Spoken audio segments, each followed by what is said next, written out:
ദൈവത്തിലുള്ള യഥാർത്ഥ ജീവിതം പോഡ്കാസ്റ്റിലേക്ക് സ്വാഗതം. ഇന്നും നമ്മോട് സംസാരിക്കുന്ന ദൈവത്തിന്റെ വാക്കുകൾ ഇവിടെ നാം ശ്രവിക്കുന്നു. വരൂ, ദൈവത്തെ കൂടുതലായി അറിയുവാനും അവിടുന്നുമായി ഗാഠമായ ഒരു വ്യക്തിബന്ധത്തിലേക്ക് പ്രവേശിക്കുവാനും ഇതാ നിങ്ങളെ ക്ഷണിക്കുന്നു. എപ്പിസോഡ് 7 9-10-1986. സമാധാനം നിന്നോടുകൂടെ ഉണ്ടായിരിക്കട്ടെ.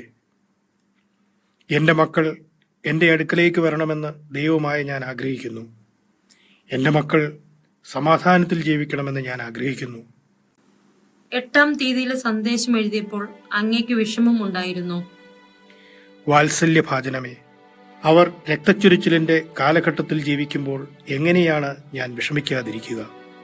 എൻ്റെ സന്ദേശങ്ങൾ സമാധാനത്തിനു വേണ്ടി നിലവിളിക്കുന്നു. ഞാൻ സർവശക്തനായ ദൈവമാണ്. ക്രമസമാധാനം കാത്തുസൂക്ഷിച്ചുകൊണ്ട് സംഹാരത്തിന് അറുതി വരുത്തുവാനും തിന്മയെ എടുത്തുകളയുവാനും ഞാൻ പ്രാപ്തനാണ്. എന്നാൽ എൻ്റെ മക്കൾ ഉണരണമെന്ന് ഞാൻ ആഗ്രഹിക്കുന്നു. എൻ്റെ എല്ലാ മക്കളും തിരിച്ചു വരുമ്പോൾ ദൈവമായ ഞാൻ സന്തോഷപൂർണനായിരിക്കും. ഞാൻ നിങ്ങളുടെ സമാശ്വാസകനാണ്. 11-10-1986. സമാധാനം നിന്നോടുകൂടെ ഉണ്ടായിരിക്കട്ടെ. എന്തുകൊണ്ടാണ് ഞാൻ ദൈവത്തിന്റെ സന്ദേശം സ്വീകരിക്കുന്നത്? ദൈവമായ ഞാൻ തിരഞ്ഞെടുക്കുന്നു. ഞാൻ നിന്നെ തിരഞ്ഞെടുത്തിരിക്കുന്നു. എൻ്റെ സന്ദേശങ്ങൾ ഞാൻ നിനക്ക് നൽകേണ്ടതിന് ഞാൻ നിന്നെ വളർത്തി. ഈ അടുത്ത കാലത്താണോ അങ്ങിത് തീരുമാനിച്ചത്? ഇതാ എൻ്റെ ഉത്തരം. നിന്റെ അമ്മയുടെ ഉദരത്തിൽ നീ രൂപപ്പെടുന്നതിന് മുമ്പ് തന്നെ ദൈവമായ ഞാൻ ഇതിന് പദ്ധതിയിട്ടു. ഞാൻ എപ്രകാരമാണ് പ്രവർത്തിക്കുന്നതെന്ന് ഗ്രഹിക്കുക. ഈ കാലയളവിൽ ഞാൻ വളരെയധികം പാപങ്ങൾ ചെയ്തു പോയി. നീ ക്ഷമയാചിക്കുമ്പോൾ നിന്റെ ഓരോ പാപവും ഞാൻ ക്ഷമിക്കുന്നു. ഇപ്പോൾ എൻ്റെ അടുക്കലായിരിക്കുക, ഞാൻ നിന്നെ വഴി നടത്തും. ഇപ്പോഴും ഞാൻ നിന്നെ പഠിപ്പിച്ചുകൊണ്ടിരിക്കുന്നു. അതിനാൽ നീ തെറ്റ് ചെയ്യുമ്പോൾ നീ നിരുത്സാഹപ്പെടരുത്. ദൈവമായ ഞാൻ സർവശക്തനാണ്. പ്രപഞ്ചം മുഴുവനും എൻ്റെ ഉള്ളം കയ്യിലുണ്ട്. കർത്താവെ, ഒരുവനും ഇതൊന്നും വിശ്വസിക്കുകയില്ല. അവിശ്വാസികൾ പറയും എനിക്ക് ഭ്രാന്താണെന്ന്, അല്ലെങ്കിൽ എന്റെ ഉപബോധ മനസ്സിന്റെ പ്രവർത്തനമാണിതെന്ന് മറ്റുള്ളവർ പറയും. അക്കാര്യങ്ങൾ എനിക്ക് വിടുക. നിന്റെ സൃഷ്ടാവായ യഹോവയാണ് ഞാൻ. വസൂല, ഞാൻ നിന്നെ നയിച്ചുകൊണ്ടിരിക്കുന്നു. നീ ഭയപ്പെടേണ്ടതില്ല. നിനക്ക് മുമ്പ് ഞാൻ മറ്റുള്ളവരെയും നയിച്ചിട്ടുണ്ടെന്ന് ഓർക്കുക. രാജാക്കന്മാരെയും രാജ്യങ്ങളെയും ഞാൻ മറിച്ചിട്ടിട്ടുണ്ട്. എന്റെ വചനം അറിയപ്പെടേണ്ടതിന് ഞാൻ പാത നേരെയാക്കി. ഞാൻ എപ്പോഴും ഒന്നു തന്നെയാണ്. അടിക്കുറപ്പ്, അവിടുത്തെയും അവിടുത്തെ സന്ദേശത്തെയും തടയുവാൻ ആർക്കും കഴിയുകയില്ലെന്ന് എനിക്ക് മനസ്സിലായി. എന്നെ ശ്രവിക്കുക. എന്നെ അനുഗമിച്ചിട്ടുള്ള എല്ലാവരെയും ഞാൻ സഹായിച്ചിട്ടുണ്ട്. എന്നെ അനുഗമിക്കുന്ന എല്ലാവരെയും ഞാൻ എല്ലായ്പ്പോഴും സഹായിക്കും. ഞാൻ എപ്പോഴും നിന്നോടൊപ്പം ഉണ്ടെന്ന് ഓർക്കുക. 12-10-1986. സമാധാനം നിന്നോടുകൂടെ ഉണ്ടായിരിക്കട്ടെ. ശരിയല്ലെന്ന് നിനക്ക് തോന്നുകയും നിന്നെ അസ്വസ്ഥപ്പെടുത്തുകയും ചെയ്യുന്ന ഏതു വാക്കും സ്വാതന്ത്ര്യത്തോടെ തിരുത്തിക്കൊള്ളുക. ദൈവമായ ഞാനാണ് നിനക്ക് ആ തോന്നൽ നൽകുന്നത്. വസൂല, നീ സന്തോഷവതിയാണോ? എനിക്ക് അതിയായ സന്തോഷമുണ്ട്. ദൈവസ്നേഹം എനിക്ക് അനുഭവപ്പെടുമ്പോൾ എനിക്കത് വർണ്ണിക്കുവാൻ കഴിയുന്നില്ല. പിന്നീട് എന്റെ കാവൽ മാലാഖ വന്നു. ഞാൻ ദാനിയേലാണ്. ഞാൻ നിന്റെ മുമ്പിലുണ്ട്. ദാനിയേൽ, എങ്ങനെയാണ് അങ്ങ് വന്നത്? ഞാൻ നിന്നെ പഠിപ്പിച്ചത് ഓർക്കുന്നുണ്ടോ? തിരിച്ചറിയുവാനും വിവേചിച്ചറിയുവാനും ശ്രദ്ധയുള്ളവളായിരിക്കുക. ഈ വിധത്തിൽ പ്രവർത്തിക്കുക. നീ പുരോഗമിക്കും. ദൈവത്തിന് മഹത്വം. അങ്ങ് എന്തിനാണ് വന്നത്? കാരണം ഞാൻ നിന്നെ അത്യധികം സ്നേഹിക്കുന്നു. യഹോവയിൽ ആശ്രയിക്കുക, എന്തെന്നാൽ അവിടുന്ന് നിന്റെ വിമോചകനാണ്. അങ്ങ് എന്തിനാണ് വന്നത്? വരുവാനായിട്ട് ഞാൻ ചോദിച്ചു. ദൈവത്തെ ചാരണമെന്ന് ഓർക്കുക. ഞാൻ നിന്നെ സ്നേഹിക്കുന്നു. യഹോവയിൽ ചാരണമെന്നും സമാധാനത്തിൽ പോകണമെന്നുമാണ് ഞാൻ അർത്ഥമാക്കുന്നത്. അടിക്കുറിപ്പ്, എന്റെ കാവൽ മാലാഖയെ ഞാൻ സ്നേഹിക്കുന്നുവെന്നും അവിടുത്തോടൊപ്പം എനിക്ക് സമാധാനമുണ്ടെന്നും ഈ സന്ദേശത്തിന് ഒരു ദിവസം മുമ്പ് ഞാൻ ദൈവത്തോട് വെളിപ്പെടുത്തി. ഇപ്പോൾ ദാനിയേലിനെ വിട്ടുകൊണ്ട് ദൈവത്തോടൊപ്പമായിരിക്കുവാൻ അവിടുന്ന് എന്നോട് പറഞ്ഞു. കാരണം അവിടുന്ന് സ്വയം എന്നെ പഠിപ്പിക്കണമെന്ന് ആഗ്രഹിച്ചു. ഇനി ഒരിക്കലും ദാനിയേലിനോട് സംസാരിക്കാൻ കഴിയുകയില്ലെന്ന് ചിന്തിച്ച് ഞാൻ ദുഃഖിതയായി. പിതാവായ ദൈവത്തിന്റെയും അവിടുത്തെ പുത്രനായ യേശുക്രിസ്തുവിന്റെയും പരിശുദ്ധാത്മാവിന്റെയും നാമത്തിൽ ഞാൻ ദാനിയേൽ നിന്നെ അനുഗ്രഹിക്കുന്നു. ഞാൻ ദൈവത്തിന്റെ ദാസനാണ്. 8 മാസം മുമ്പ് ഞാൻ എങ്ങനെയായിരുന്നുവെന്ന് അങ്ങ് ഓർക്കുന്നുണ്ടോ? ഞാൻ ഓർക്കുന്നുണ്ട്. നിനക്ക് ദൈവത്തോട് താല്പര്യമില്ലായിരുന്നു. ഉവ്, അങ്ങ് ദൈവത്തിന്റെ നാമം സൂചിപ്പിക്കുകയും എഴുതുകയും ചെയ്തത് അങ്ങ് ഓർക്കുന്നുണ്ടോ? ഉവ്വ്. അങ്ങ് പറഞ്ഞു, ദൈവം അടുത്തുണ്ട്, അവിടുന്ന് നിന്നെ സ്നേഹിക്കുന്നു, ഇന്ന് കാലാവസ്ഥ നല്ലതാണ് എന്ന് അങ്ങ് എന്നോട് പറയുന്നത് പോലെയായിരുന്നു അത്. അപ്രകാരമായിരുന്നു എന്റെ പ്രതികരണം. അതിലും മോശമായിരുന്നു. അപ്പോൾ എല്ലാ ആക്രമണങ്ങളും എനിക്ക് അനുഭവപ്പെട്ടു. ഒരു ശുദ്ധീകരണ സ്ഥലത്തിലൂടെ കടന്നു പോകുന്നതായി എനിക്ക് അനുഭവപ്പെട്ടു. ആ വിധത്തിൽ ഇത് സ്വീകരിക്കുക. മരണശേഷം ഒരുവൻ കടന്നു പോകുന്ന ശുദ്ധീകരണ സ്ഥലം പോലെയാണിതെന്ന് ഞാൻ സങ്കല്പിക്കുന്നു. ഒരാൾ ശുദ്ധീകരിക്കപ്പെട്ടു കഴിയുമ്പോൾ എല്ലാം നിർമ്മലമാകുന്നു. ഒരുവൻ കൂടുതൽ നിർമ്മലനും ശ്രേഷ്ഠനുമായി തീരുന്നു. ഞാൻ ദൈവത്തെ വളരെയധികം സ്നേഹിക്കുന്നു. ഞങ്ങൾ ദൈവത്തോട് അടുത്ത സ്നേഹബന്ധത്തിലായി തീരണമെന്ന് ദൈവം യഥാർത്ഥത്തിൽ ആഗ്രഹിക്കുന്നുണ്ടോ? ഉവ്വ്. അവിടുത്തെ വിളിക്കുക, ദൈവത്തിലേക്ക് തിരിയുക. എനിക്ക് സാധിക്കുമോ? ഉവ്, പ്രകാശം ഇവിടെയുണ്ട്. അടിക്കുറിപ്പ്: യേശുവിന്റെ സാന്നിധ്യത്തിന് എന്റെ കാവൽ മാലാഖ വഴിമാറിക്കൊടുത്തു. യേശു സംസാരിച്ചു. ഞാൻ നിന്നെ സ്നേഹിക്കുന്നു. ഞാൻ നിന്നെ സഹായിക്കും. ഞാൻ സമാധാനമാണ്. എന്നെ അനുഭവിച്ചറിയുക. അടിക്കുറിപ്പ്: ഞാൻ അവിടുത്തെ സാന്നിധ്യം അനുഭവിച്ചറിയണമെന്ന് യേശു ആഗ്രഹിച്ചു. ഞാൻ നിനക്ക് അഭയം തരും. ഞാൻ നിന്നെ സംരക്ഷിക്കും. 8-10-1986.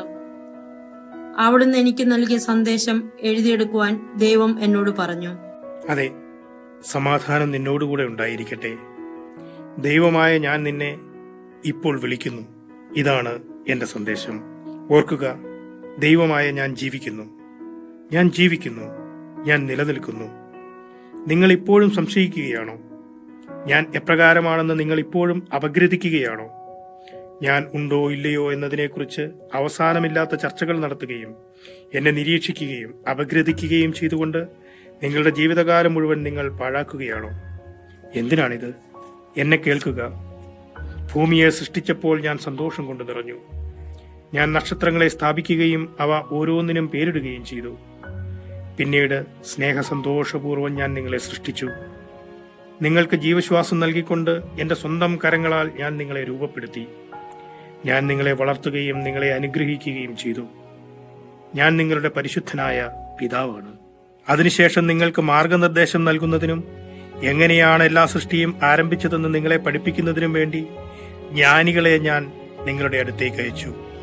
ആരാണ് നിങ്ങളുടെ സൃഷ്ടാവെന്നും എങ്ങനെയാണ് നിങ്ങളുടെ അടിസ്ഥാനങ്ങൾ ആരംഭിച്ചതെന്നും നിങ്ങളെ പഠിപ്പിക്കുന്നതിന് ഞാൻ എന്നെ തന്നെ നിങ്ങൾക്ക് വെളിപ്പെടുത്തി. അടിക്കുറിപ്പ്: എന്നെപ്പോലെ ദൈവത്തെ മറന്നുപോയ മനുഷ്യരെയാണ് ഇവിടെ സൂചിപ്പിക്കുന്നത്. ദൈവമായ ഞാനാണ് നിങ്ങളുടെ പിതാവ്. എന്നെ പരിശോധിക്കുകയും എന്നെ അപഗ്രഥിക്കുകയും എന്നിൽ നിന്ന് ഓടിയൊളിക്കുകയും നിങ്ങളുടെ ഇടയിൽ കലാപം സൃഷ്ടിക്കുകയും സ്ഥിരമായ അന്ധകാരത്തിൽ വസിക്കുകയും ചെയ്തുകൊണ്ട് നിങ്ങൾ തലമുറകളായി ജീവിച്ചു പോന്നു. യുദ്ധങ്ങൾ സൃഷ്ടിക്കുകയും പരസ്പരം കൊല്ലുകയും അന്യോന്യം വെറുക്കുകയും വർഗങ്ങളെയും പട്ടണങ്ങളെയും നശിപ്പിക്കുകയും നിങ്ങളുടെ മാതൃഭൂമിയെ വിജനവും നിങ്ങളുടെ സ്ത്രീകളെ വിധവകളും നിങ്ങളുടെ മക്കളെ അനാഥരുമാക്കുകയും ചെയ്തുകൊണ്ട് എങ്ങനെ വിദ്വേഷം മാത്രം പ്രകടിപ്പിച്ചുകൊണ്ടിരിക്കുന്നുവെന്ന് നിങ്ങൾ മനസ്സിലാക്കുവാൻ കഴിയുന്നില്ലേ? എവിടെ എന്റെ അനുഗ്രഹങ്ങളെല്ലാം എവിടെ പോയി? ഞാൻ നിങ്ങളെ അനുഗ്രഹിച്ചു നൽകിയ സ്നേഹം എവിടെ പോയി? എന്റെ മക്കളെവിടെ? അവർ എവിടെയാണ്? അവർ എവിടെ പോയിരിക്കുന്നു? അവരെ തിരിച്ചറിയുവാൻ എനിക്ക് ഒട്ടും കഴിയുന്നില്ല. അടിക്കുറിപ്പ്: ദുഃഖപൂർവമാണ് ദൈവം ഈ വാക്കുകൾ ഉച്ചരിച്ചത്. എന്തെന്നാൽ ദൈവത്തിന്റെ സാദൃശ്യത്തിലാണ് അവിടുന്ന് മനുഷ്യനെ സൃഷ്ടിച്ചത്. എന്നാൽ ഈ സാദൃശ്യത്തെ മനുഷ്യൻ സ്വയം നശിപ്പിച്ചു. അവരെ നിശേഷം നശിപ്പിക്കുന്നതിനും അവരിൽ അവശേഷിച്ചിട്ടുള്ള വെളിച്ചം മുഴുവനും ഊതിക്കെടുത്തുന്നതിനുമുള്ള ആയുധങ്ങളായി അവരെ വാടകയ്ക്കെടുത്തുകൊണ്ട് ദുഷ്ടനായ സാത്താൻ അവരെ വിളിച്ചിരിക്കുന്നു. എന്റെ പ്രിയപ്പെട്ട മക്കൾ എന്നേക്കുമായി നശിക്കുന്നത് കണ്ട് ഞാൻ വേദനിക്കുകയും വിലപിക്കുകയും ചെയ്യുന്നു. കോപമോ വെറുപ്പോ നാശമോ ഞാൻ പരത്തുന്നുണ്ടോ? ഞാൻ യുദ്ധത്തിന്റെ ഒരു ദൈവമാണെന്നാണോ നിങ്ങൾ വിശ്വസിച്ചത്? ഞാൻ സമാധാനത്തിന്റെയും സ്നേഹത്തിന്റെയും ദൈവമല്ലേ? എന്നെ ശ്രവിക്കുക. എന്റെ സ്വന്തം കരങ്ങളാൽ സൃഷ്ടിക്കപ്പെട്ടവരും നിങ്ങൾക്ക് വേണ്ടി ഞാൻ നിർമ്മിച്ച തൊട്ടിലിൽ നിന്ന് വന്നവരും എന്റെ നെഞ്ചോട് ചേർത്ത് പിടിച്ച എന്റെ കരങ്ങളിൽ നിന്ന് വന്നവരും എന്റെ ഹൃദയാന്തർഭാഗത്തു നിന്ന് അനുഗ്രഹിക്കപ്പെട്ടിട്ടുള്ളവരും എന്റെ പ്രിയപുത്രനായ യേശുക്രിസ്തുവിനാൽ സൗഖ്യമാക്കപ്പെട്ടവരും ദൈവത്താൽ സ്നേഹിക്കപ്പെടുകയും പരിലാളിക്കപ്പെടുകയും ചെയ്തിട്ടുള്ളവരുമായ മക്കളെ, നിങ്ങൾ എന്തായി തീർന്നിരിക്കുന്നു? നിങ്ങൾ എവിടേക്ക് പോയിക്കൊണ്ടിരിക്കുന്നുവെന്നാണ് നിങ്ങൾ ചിന്തിക്കുന്നത്? എന്നെ ശ്രവിക്കുക. എന്റെ അടുക്കലേക്ക് മടങ്ങി വരിക. എന്റെ അടുക്കലേക്ക് തിരിച്ചു വരിക. ഞാൻ നിങ്ങളെ സ്നേഹിക്കുന്നവനാണ്. എന്നിൽ നിന്ന് പഠിക്കുക. ഞാൻ പരിശുദ്ധനാണ്. പരിശുദ്ധരായിരിക്കുവിൻ. പരിശുദ്ധമായി ജീവിക്കുവിൻ. നിങ്ങൾ എന്നെ അറിയുന്നില്ലെന്നും നിങ്ങൾ എന്നെ ഒരിക്കലും അറിഞ്ഞിട്ടില്ലെന്നും എന്നോട് പറഞ്ഞുകൊണ്ട് എന്നെ നിഷേധിക്കരുതേ. ഞാൻ ഒരിക്കലും നിലനിന്നിട്ടില്ലെന്നും എന്റെ വചനം ഹെബ്രായരെ രസിപ്പിക്കുവാൻ മാത്രമുള്ളതായിരുന്നുവെന്നുമാണോ നിങ്ങൾ സങ്കല്പിച്ചിട്ടുള്ളത്? എന്റെ വചനത്തിൽ വിശ്വസിക്കുക. എന്തെന്നാൽ ഞാനാണ് അതിന്റെ കർത്താവ്. ഞാൻ സജീവമായിരിക്കുന്നത് പോലെ എന്റെ വചനവും സജീവമാണ്. അങ്ങനെയല്ലായിരുന്നെങ്കിൽ നിങ്ങൾ ഉണ്ടാകുമായിരുന്നില്ല. എന്നെ ശ്രവിക്കുക.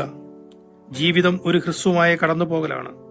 നിങ്ങൾ അതിലൂടെ ഹ്രസ്വമായി കടന്നുപോയിക്കൊണ്ടിരിക്കുന്നു. നിഷ്പ്രഭമായ ഒരു ജീവിതം കൊണ്ട് നിങ്ങൾക്ക് എങ്ങനെ സന്തോഷമായിരിക്കുവാൻ കഴിയും? അന്ധകാരത്തെ അതിജീവിക്കുവാൻ കഴിയുമെന്ന് എങ്ങനെ നിങ്ങളിൽ ഒരാൾക്ക് വിശ്വസിക്കുവാൻ കഴിയും? പ്രകാശമില്ലാതെ ഒരു ഈച്ച പോലും ജീവിക്കുന്നില്ല. ഞാനാണ് പ്രകാശം. എന്നിലായിരുന്നാൽ നിങ്ങൾ ജീവിക്കും. കാണുന്നതിനും എന്റെ പ്രകാശത്തിൽ ആയിരിക്കുന്നതിനുമായി ഞാൻ ഓരോരുത്തരും വേണ്ടി പ്രകാശിക്കുന്നു. നിങ്ങൾ അന്ധകാരത്തിൽ വസിച്ചുകൊണ്ട് ദുഷ്ടന്റെ നഖങ്ങൾക്കുള്ളിലായിരിക്കുന്നത് കാണുമ്പോൾ എന്റെ ഹൃദയം വേദനിക്കുന്നു. എനിക്ക് നിങ്ങളെ എല്ലാവരെയും കേൾക്കുവാൻ കഴിയും. എപ്രകാരം നിങ്ങൾ സംശയിച്ചുകൊണ്ടിരിക്കുന്നു, എപ്രകാരം നിങ്ങൾ എന്നെ അപഗ്രഥിച്ചുകൊണ്ടിരിക്കുന്നു. എന്നെ കേൾക്കുവാനും കാണുവാനും വിസമ്മതിച്ചുകൊണ്ട് എപ്രകാരം നിങ്ങൾ നിങ്ങളുടെ മുഖങ്ങൾ എന്നിൽ നിന്ന് തിരിച്ചു കളയുന്നു. എനിക്കെതിരായി നിങ്ങൾ നിങ്ങളുടെ വാതിലുകൾ അടച്ചിരിക്കുന്നു. എന്റെ സ്വന്തപ്പെട്ടവരെ, എന്റെ സ്വന്തം മക്കൾ എന്നെ അപഗ്രഥിച്ചുകൊണ്ടിരിക്കുന്നു. നിങ്ങളിൽ അനേകം പേർ എന്നെ അവിശ്വസിക്കുന്നു. നിങ്ങൾ എത്രയേറെ എന്നെ വിസ്മരിച്ചിരിക്കുന്നു. ഒരു കുട്ടിക്ക് അവന്റെ സ്വന്തം പിതാവിനെ എങ്ങനെ മറക്കുവാൻ കഴിയും? അല്ലെങ്കിൽ ഒരു പിതാവിന്റെ അസ്തിത്വത്തെപ്പറ്റി എങ്ങനെ അവന് സംശയിക്കാനാവും? തനിക്കൊരിക്കലും ഒരു പിതാവ് ഉണ്ടായിരുന്നിട്ടില്ലെന്ന് വിശ്വസിക്കുന്ന ഏതെങ്കിലും ഒരു കുട്ടി ഈ ഭൂമിയിലുണ്ടോ? താൻ സ്വമേധയാ വന്നതാണെന്ന് വിശ്വസിക്കുന്ന ഏതെങ്കിലും ഒരു കുട്ടിയുടെ പേര് എനിക്ക് പറഞ്ഞു തരൂ. എന്തുകൊണ്ടാണ് എന്റെ മക്കളിൽ കുറെ പേർ എനിക്ക് വളരെയേറെ ദുഃഖം വരുത്തുന്നത്? ദൈവമായ ഞാൻ നിങ്ങളുടെ പിതാവും നിങ്ങളുടെ സൃഷ്ടാവുമാണ്. ഞാൻ നിങ്ങളെ എല്ലാവരെയും സ്നേഹിക്കുന്നു. എന്നെ അംഗീകരിക്കുക. സംശയിക്കേണ്ട. എന്നെ ഭയപ്പെടുകയും വേണ്ട. എന്നെ എതിർക്കുമ്പോൾ മാത്രമേ നിങ്ങൾ എന്നെ ഭയപ്പെടേണ്ടതുള്ളൂ. സ്വർഗം നിങ്ങളുടെ ഭവനമായി സ്വീകരിക്കുക. എന്റെ ഭവനം നിങ്ങളുടെ ഭവനമാണ്.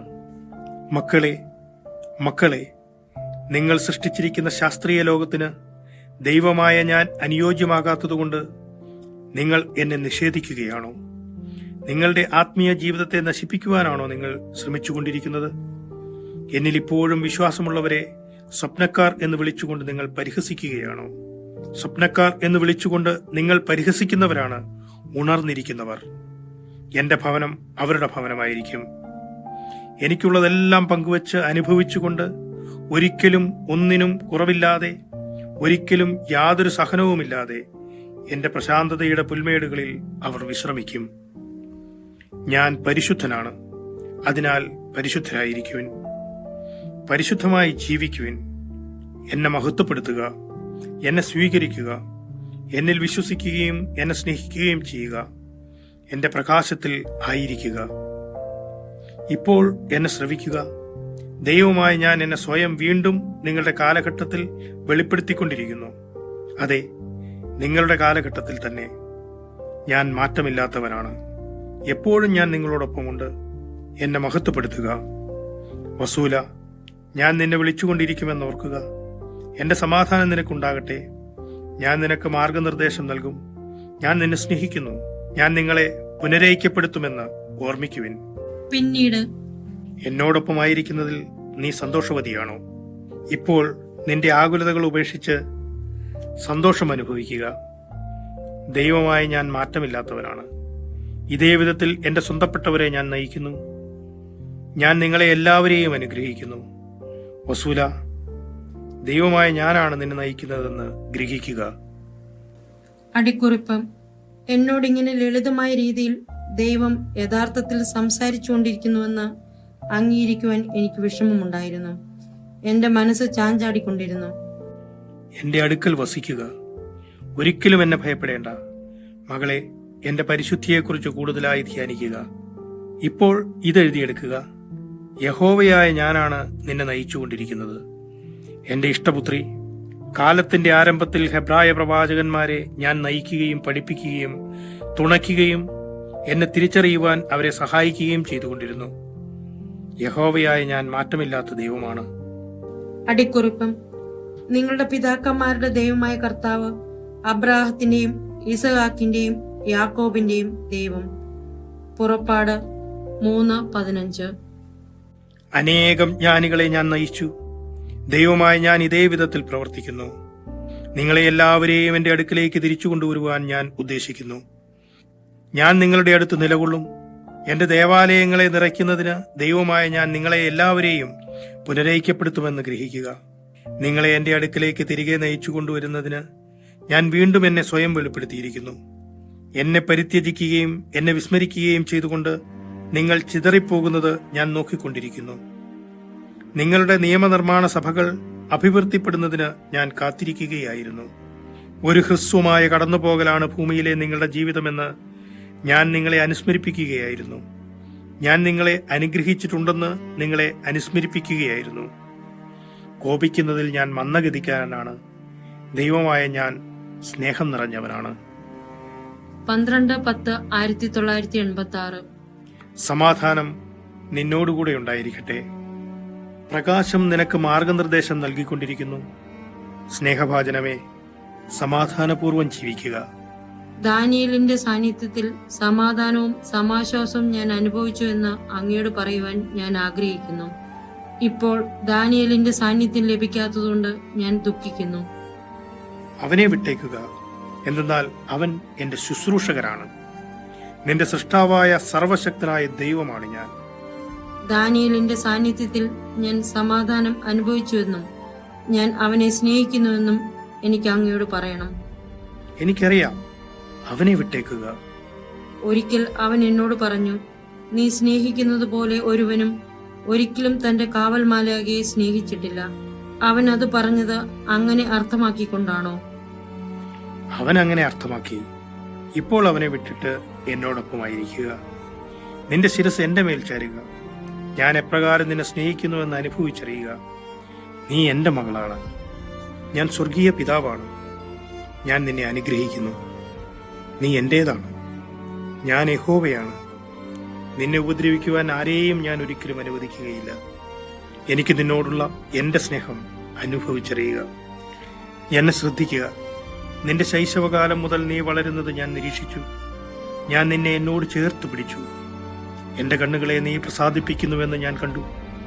ഞാൻ സൃഷ്ടിച്ചിട്ടുള്ള കാട്ടുപുഷ്പങ്ങളെ പോലെ നീ വളരുന്നത് ഞാൻ നോക്കിക്കണ്ടു. എന്റെ പ്രകാശത്തിൽ നീ ജീവിക്കുന്നത് നിരീക്ഷിച്ചുകൊണ്ട് എന്റെ ഹൃദയം സന്തോഷപൂരിതമായി. ഞാൻ നിന്റെ സമീപം നിലകൊണ്ടു. എന്റെ പൂമുട്ട് വിടരുവാൻ ആരംഭിച്ചു. നീ സ്നേഹിക്കപ്പെടേണ്ട സമയമായി. ഞാൻ നിന്നെ സ്പർശിച്ചു. നീ എന്നെ സന്തോഷിപ്പിച്ചു. ഞാൻ നിന്റെ ഹൃദയത്തെ സ്പർശിച്ചറിയുകയും നിന്നെ അനുഗ്രഹിക്കുകയും ചെയ്തു. നിന്റെ അഭിലാഷങ്ങൾ ഞാൻ വായിച്ചറിഞ്ഞു. ഞാൻ അവയെ അറിഞ്ഞ് സ്നേഹിച്ചു. നിന്റെ സൗന്ദര്യം നിലനിർത്തുവാൻ നിന്നെ സഹായിച്ചുകൊണ്ട് ഞാൻ നിന്റെ സമീപം നിലകൊണ്ടു. നീ പുഷ്പിച്ചു എന്ന് ഞാൻ കണ്ടു. അതിനാൽ ഞാൻ നിന്നെ വിളിച്ചു, എന്നാൽ നീ എന്നെ ശ്രവിച്ചില്ല. ഞാൻ വീണ്ടും നിന്നെ വിളിച്ചു, എന്നാൽ നീ എന്നെ അവഗണിച്ചു. ഇടയ്ക്കിടെ നീ എന്നെ കാണുവാൻ വന്നു. അടിക്കുറിപ്പ്: ദേവാലയത്തിൽ പോയപ്പോൾ നിന്നെ കണ്ട് എന്റെ ഹൃദയം ആനന്ദിച്ചു. എന്നെ കാണുവാൻ വേണ്ടി നീ വന്ന ഈ ഏതാനും അവസരങ്ങളിൽ ഞാൻ ആനന്ദം കൊണ്ട് നിറഞ്ഞു. നീ എന്റേതായിരുന്നുവെന്ന് ഞാൻ അറിഞ്ഞിരുന്നു. എന്നാൽ നീ എന്നെ വിസ്മരിച്ചിരിക്കുന്നതായി കാണപ്പെട്ടു. ഞാൻ നിന്റെ സമീപത്തുണ്ടായിരുന്നുവെന്ന് ഒരിക്കലും നീ അറിയുക പോലും ചെയ്തില്ല. വർഷങ്ങൾ കടന്നുപോയി. നിന്റെ സുഗന്ധം നിന്നെ വിട്ടകന്നു. വിടർന്നിരുന്ന നിന്റെ ഇലകൾ രൂക്ഷമായ ശീതകാലക്കാറ്റിൽ കൊഴിയുവാൻ തുടങ്ങി. നിന്റെ തല കുനിഞ്ഞു. നിന്റെ ഇതളുകൾക്ക് അവയുടെ പുതുമയും സൗന്ദര്യവും നഷ്ടപ്പെട്ടു. സൂര്യൻ നിന്നെ ചൂടുകൊണ്ട് ഉണക്കുവാൻ ആരംഭിച്ചു. നിന്റെ വികാരങ്ങൾ കഠിനതരമായി. എന്നെ ശ്രവിക്കുക. ഞാൻ നിന്നെ അനുകമ്പയോടെ നോക്കി. ആ കാഴ്ച എനിക്ക് ഒട്ടും സഹിക്കുവാൻ കഴിഞ്ഞില്ല. അനേകം പ്രാവശ്യം ഞാൻ നിന്നെ സമീപിച്ചു, നിന്നെ സ്പർശിച്ചു. എന്നാൽ നീ വളരെ വിദൂരത്തെ എത്തിക്കഴിഞ്ഞിരുന്നു. നിനക്കെന്നെ തിരിച്ചറിയുവാൻ കഴിഞ്ഞില്ല. നിന്റെ പേര് വിളിച്ചുകൊണ്ട് നിന്നെ പിടിച്ച് നിന്റെ നേർക്ക് കുനിഞ്ഞവനെ നീ ഒട്ടും തിരിച്ചറിഞ്ഞില്ല. നിന്റെ സൗന്ദര്യം നഷ്ടപ്പെട്ടതായും കാഴ്ചയിൽ സഹതാപമർഹിക്കുന്ന ഒരു നികൃഷ്ട ബാലികയെ എന്റെ കരങ്ങൾക്കുള്ളിൽ ഞാൻ പിടിച്ചിരിക്കുന്നതായും കണ്ട് ഞാൻ വിലപിച്ചു. നിന്റെ രൂപം എന്റെ ഹൃദയത്തെ കരയിച്ചു. എന്തെന്നാൽ എന്നോട് നിനക്ക് ഒരിക്കലുണ്ടായിരുന്ന നിന്റെ ചെറുപ്പകാലത്തെ സ്നേഹത്തിന്റെ ഒരു മങ്ങിയ വെളിച്ചം നിന്റെ കണ്ണുകളിൽ അപ്പോഴും എനിക്ക് കാണുവാൻ കഴിഞ്ഞു. ഞാൻ നിന്നെ എന്നിലേക്ക് എടുത്തുയർത്തി. നിന്റെ കുഞ്ഞുകരങ്ങൾ എന്നെ പിടിച്ചു. എന്റെ കുഞ്ഞിന് എന്നെ ആവശ്യമുണ്ടെന്ന് കണ്ടപ്പോൾ എനിക്ക് ആശ്വാസം അനുഭവപ്പെട്ടു. എന്റെ കുഞ്ഞിന് എന്നെ ആവശ്യമുണ്ടെന്ന് കണ്ടപ്പോൾ എനിക്ക് ആശ്വാസം അനുഭവപ്പെട്ടു. ഞാൻ വീട്ടിലേക്ക് തിരിച്ചു കൊണ്ടുപോന്നു. എന്റെ സ്നേഹം മുഴുവൻ കൊണ്ട് ഞാൻ നിന്നെ സുഖപ്പെടുത്തി. നിന്റെ ദാഹം ശമിപ്പിക്കുവാൻ ഞാൻ നിനക്ക് വെള്ളം തന്നു. ഞാൻ നിന്നെ പോഷിപ്പിച്ചു. നിന്നെ പരിചരിച്ചുകൊണ്ട് സാവധാനം ഞാൻ നിന്നെ ആരോഗ്യവതിയാക്കി. ഞാൻ നിന്റെ സൗഖ്യദാതാവാണ്. ഞാനാണ് നിന്റെ വിമോചകൻ. എപ്പോഴും ഞാൻ നിന്റെ വിമോചകനായിരിക്കുകയും ചെയ്യും. ഞാൻ നിന്നെ ഒരിക്കലും ഉപേക്ഷിക്കുകയില്ല. ഞാൻ നിന്നെ സ്നേഹിക്കുന്നു. വീണ്ടും നീ സ്വയം നശിക്കുവാൻ ദൈവമായ ഞാൻ നിന്നെ ഒരിക്കലും ഉപേക്ഷിക്കുകയില്ല. ഇപ്പോൾ എന്നെ സന്തോഷിപ്പിക്കുകയും എന്നോടുകൂടെ വസിക്കുകയും ചെയ്യുക.